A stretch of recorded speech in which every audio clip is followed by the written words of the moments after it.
What's up, everybody? It's Kelsee Briana J, and in today's video, as you guys can tell by the title, I have the new Benefit Cheerleader Squad palettes, and I have two of them. I have the bronze palette and I have the mini pink palette. So here's the actual palette. This one is the bronze palette. As you all can see, it's very thick and sturdy. The imagery here is of cheerleaders. It's like an old school vibe, maybe like the 50s. They have on some bobby socks, as my granddaddy would call it, and they have on those black and white shoes. Are those called Oxfords? I don't really know. This is before my time. Imagery is very old school, and this one is the bronze squad. This palette retails for $60. It is limited edition. And it says the products in this palette are all full size, so it's a good value. On the box it says it's $150 value, but it retails for $60. So the bronze palette has 2 highlighters, 1 blush, and 2 bronzers. This one also has a little brush here. I don't really use the brushes that come in palettes, but it's there if you need it. Also in this palette, they have a new product. This is the new Hula Caramel Bronzer, and this is brand new. They are selling this individually as well as in this palette, but if you get it in this palette, it's a little bit of a better deal, and it's $30 if you didn't want to get the palette. So next we have the Mini Pink Squad palette, and this one is the smaller variation of this type palette. They also have a Pink Squad palette in the same size as the Bronze Squad palette, but I decided not to get that big old palette because I'm like, when am I ever going to use all these products?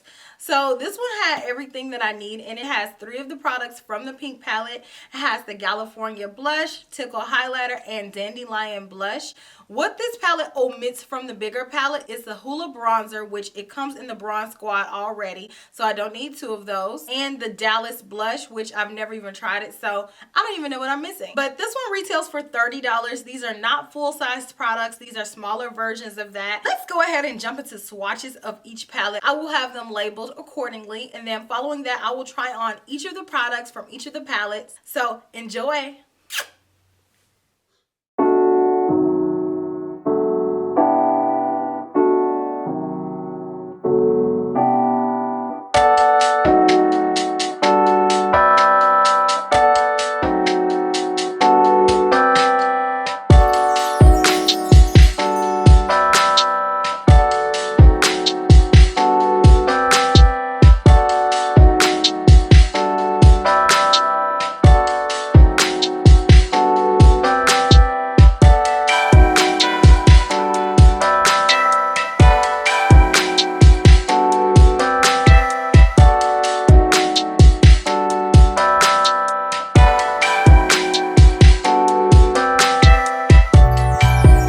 Try on the Mini Pink Squad palette. I am first going to try on the California blush.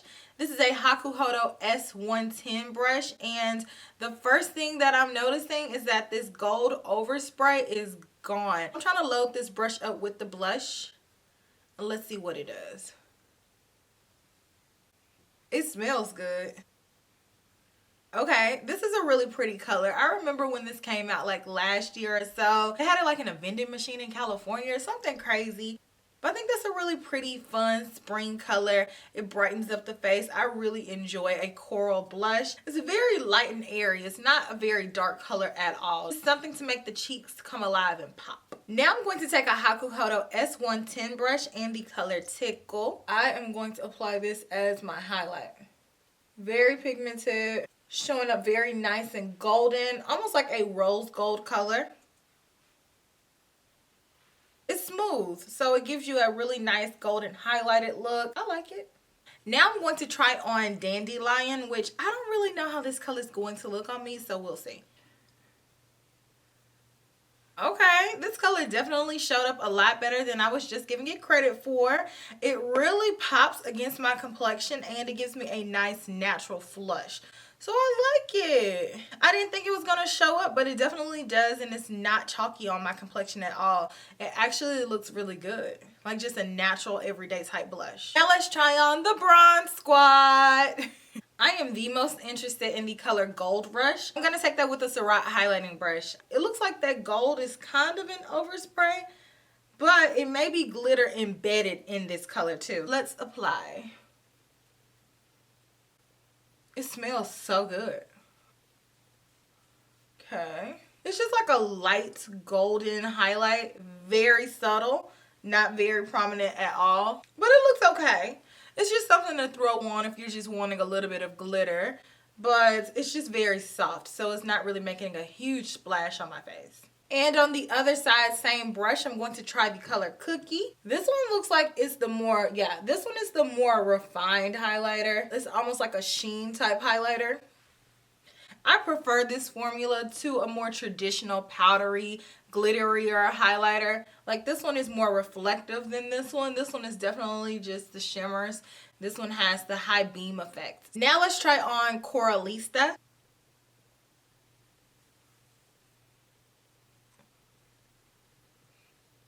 Again, I really like this color. This one is more neutral like. I am going to try these bronzers on either side. This is the new Hoola Caramel bronzer. Do you all say caramel or caramel? I feel like for me, it really depends on the context. But I am going to apply the caramel. See, I switched it. The caramel one on this side. Okay. It's giving me a nice bronze. Okay. This is the perfect color bronzer for me because it gives me warmth to the skin. It's not too cool toned. And it's about 3 shades darker than my complexion, so it gave me a nice bronzed look. So I'm here for it. On the other side, I'm going to apply the other Hoola bronzer. This one looks way lighter. It still shows up on me though. But any darker than me, I can't see this bronzer showing up on you. I really can't.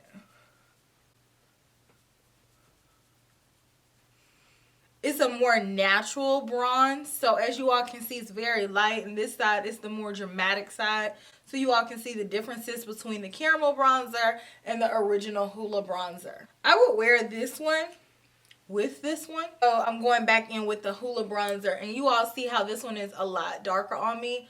I would apply the Hoola bronzer kind of over it to diffuse this bronzer and soften it almost like you do eyeshadow.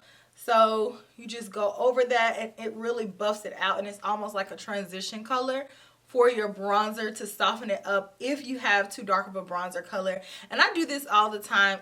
I like the effect of both. So my final thoughts on these palettes are that I really like them. I feel like they were formulated very well. The only color that I did not like was from the bronze palette. It was the color Gold Rush, and that's because I feel like it wasn't pigmented enough, and that overspray, it looks pretty, but applying it, it was too sheer and it didn't really do anything on my complexion. So I'm going to pass on that. But all of the other colors in both of the palettes, I enjoyed them. But that does not come without critiques. And I feel like Benefit could have improved these palettes just by simply making the bronze palette a little bit bronzier. So I feel like they named it the bronze palette because it has 2 bronzers as opposed to the pink palette, which has 1 bronzer. And that can be confusing because I think a lot of people are going to think that the pink palette is for lighter complexions and the bronze palette is for deeper complexions, but it's not necessarily true. I feel like all of these colors work on my complexion, but if you're any deeper than medium deep, so about a MAC NC45, these colors also are not going to show up on you because they're not that deep. The Hoola Caramel Bronzer will work really well on people who are medium deep complexions, but any deeper than that, they do have a deeper bronzer that they came out with. I feel like this palette would have improved if they had put the new deeper bronzer in here, Hoola Toasted. Like if they included the new Hoola Caramel Bronzer plus the new Hoola Toasted Bronzer and then made these colors a little bit darker, I feel like the name bronze would be more justified. They named it bronze because it has 2 bronzers in here, but that's a misconception because you, like I did, I'm going to think that it's for bronzer people, which is really not. Like these 3 colors are light. They worked on me as you guys saw in the demonstration. This color is very, very light. It has almost no pigmentation. This color is a light highlighter. If you like maybe Becca Opal colors like that, then this will be pretty on you. And I feel like the original Hoola bronzer didn't have to be in this palette as well as the lighter palette. I'm indifferent about this palette. I like it for me, but for any darker than me, it's not really going to work. I feel like these colors are well formulated, but if you have a richer complexion, it's really not going to do you any justice. I feel like Benefit needs to work on making colors with a little bit more saturation to really widen the scope of people that they can work with. If you all like Benefit palettes and you're medium deep or lighter, I would say go for it. But any deeper than that, I really don't feel like these palettes are going to do you justice. But if you are, they're well formulated palettes. Let me know your thoughts on Benefit products down in the comment section. Are you guys going to try their new Hoola bronzers. They did recently expand the bronzers, so you are not tied to these palettes by any means. The bronzers are sold individually. If you are a person who's been wanting to try that formulation, they do now have 2 deeper colors. Let me know your thoughts on that down in the comments section. And if you have not already, make sure you like, comment, and subscribe to my channel. And I will check you all in my very next one. Smooches! Bye!